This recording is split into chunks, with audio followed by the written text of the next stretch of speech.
It's the start of a new season. Everyone's ratings have been cleared and groups are starting fresh. Some players may be a little burnt out after their late season grind a few weeks ago. Others may be seeing the new season as a new opportunity to join in some RBGs with some more experienced groups before they start caring a ton about everyone's CR.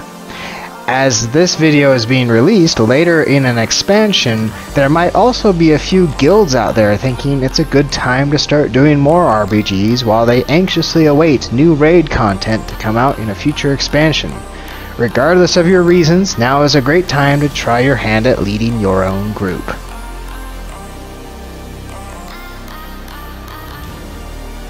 Today's video gives you a base template for building your starter RBG comp. A common problem I see with newbie group leaders is that they build an RBG comp like a toddler wearing all her favorite pieces of clothing, despite none of them matching.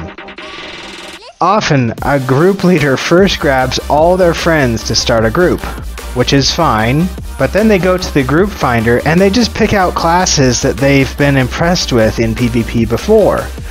Often this results in a comp that will frustrate a strat caller or anyone else that's trying to make any kind of sense out of your group mechanics. Many maps require teams to include classes in their comp that will be able to fulfill certain roles. If you have been doing RBGs for a long time and you understand the nuances of the ideal meta comps for current content, then this video probably isn't for you. But if you're just starting out as an RBG group builder, or you've struggled with building groups in the past, then I encourage you to give this comp template a try. First off, let's start with healers. You want to have 3 healers almost all the time. I know it can be hard to find even 2 healers sometimes if you don't already have them on your B tag or friends list. The reality is though, in most games, in most maps, you do want 3. Sometimes a team will run with 4 and sometimes they will run with 2 or even 1. But those teams, if they're successful, are doing it on a case-by-case basis. It depends on the map, and they've been running together for a while because they're able to compensate for that lack of heals with other mechanics. If you're just starting out, get 3 healers. Among your healers, you want to fulfill certain roles. This is a level of detail that a lot of groups and a lot of healer comps kind of lack, is figuring out which healers are going to do what. And usually healers can kind of figure it out on their own, but if they're more reserved and kind of keeping it to themselves, you might want to help them out. Or you can just pick out classes that will fulfill those roles naturally. Some healing classes will be able to do different things just as well. Others are more focused on single target or dispels or raid heals, but as long as you kind of cover all these bases, then you should be okay. You want a healer that can put out the big numbers. They're going to be top on the healing charts because they're putting out the heals across the raid. You want another healer that's a single target healer to keep the first healer alive, or whoever else is just taking the burst damage. This one's going to babysit your tank. This one's going to be watching the other team's swaps for burst damage. They're going to be able to pump out some quick, uninterrupted single target heals on whoever's really taking a lot of damage. Lastly, you want someone who can put out just a ton of dispels. Rot comps are real. The reality is, yeah, you pay a penalty for dispelling a lot of UAs and VTs, etc. The dot protection is in there because dispels are powerful. It's not an excuse to not dispel ever.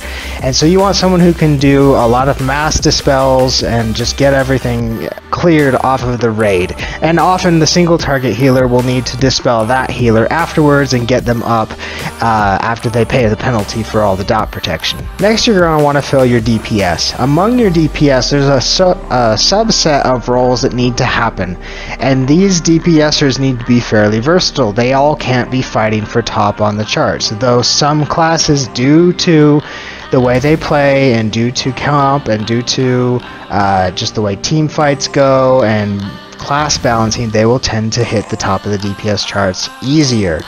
You want to be wary of this. DPS matters, damage matters, output matters, but you still need people to do their job. So first off, you need a target caller. Traditionally, the target caller is generally either a DK or a warrior. I've seen other classes do it well, but you want someone who's generally a melee class to fulfill this this role, because when they're swapping on targets, they're going to be close to them and they can hit those targets. Next, you can have two just sort of general DPS. These guys can just focus on the numbers. They need a lot of output. They need to be able to swap with the target caller really well. Next, you're going to want 3 base defenders, and this is the part that gets ignored, I think, more often than not when group builders are going through Pug Finder. If you do not have these, then when you get into an Arathi Basin and you finally do manage to cap 3 bases, your strat caller is going to have a really hard time. If you have some personalities within your group that are a little bit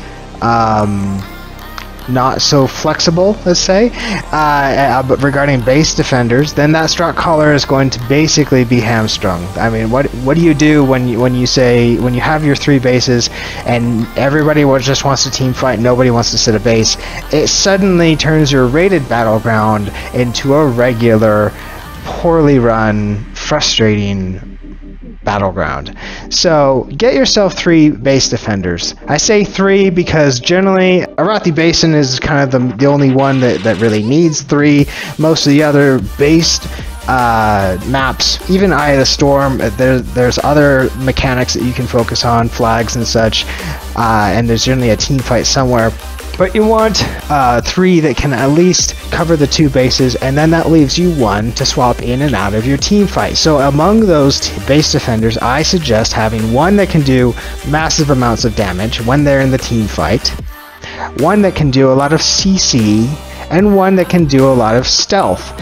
And what that allows a strat caller to do is, if they are holding the team fight but it's not going either way, or maybe it's late game and the strat caller decides they want to push for, maybe it's Eye of the Storm and they want to push for a 3rd base, they can have the stealthy go and they can sit the CC heavy and the big damage defenders.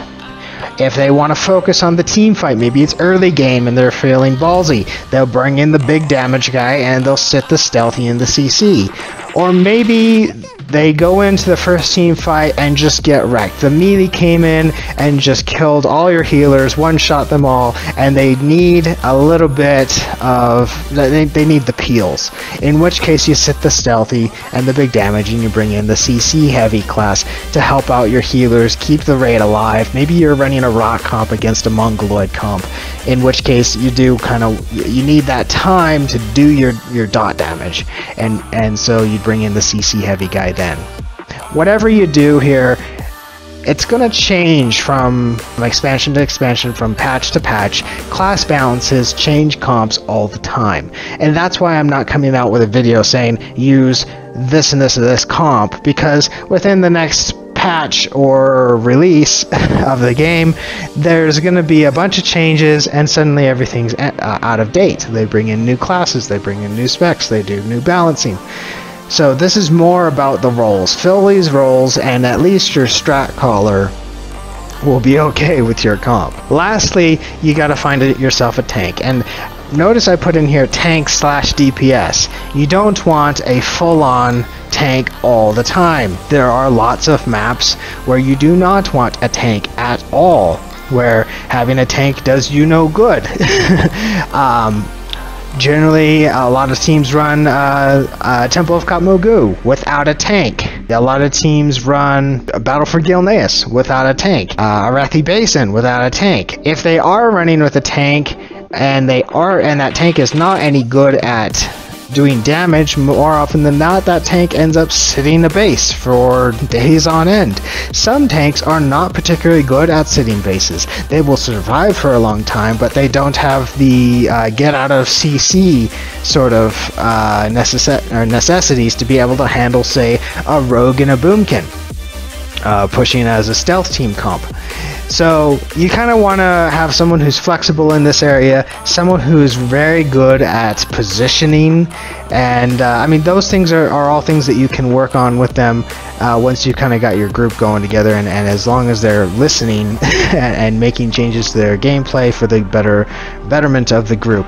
But make sure you have a tank. If you go, I know a lot of groups where I join in and they're just forming, it's a newbie group, and I'm just sort of networking around and meeting people, but if they don't have a tank to begin with, a lot of people will just give up. You know, even YOLOs, even no voice groups, they say, you know what, if you don't have a tank, this is clearly not going to go well, particularly in games like Warsong Gulch, Twin Peaks. Those are absolute musts. Gotta have a tank. As you get into PvP, as you get into more and more RBGs, you will find ways to tweak this, and maybe you will break the mold sometimes. I have run with some groups that have decided to go with only 2 base defenders. I've gone with some groups that have gone with, as I mentioned, 2 or 4 healers. These groups generally have been running together for a while and they know how to compensate.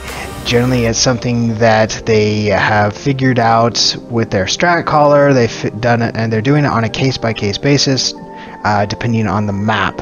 So if you're just starting out, though, you kind of want to stick with this template. Let's jump to an example here. This is from Legion Season 6, this last season that just wrapped up. This is a comp that I ran with on my main team, or it's fairly similar. We had a few people that would swap in and out once in a while, but just as an example, for the raid healer and the single target healers, we brought in Mistweavers. They can spec in one way or another to accommodate those things, and if they understand up front that they're doing so, then the single target healer can know that they are the designated flag carrier healer, and the raid healer is generally going to go on offense.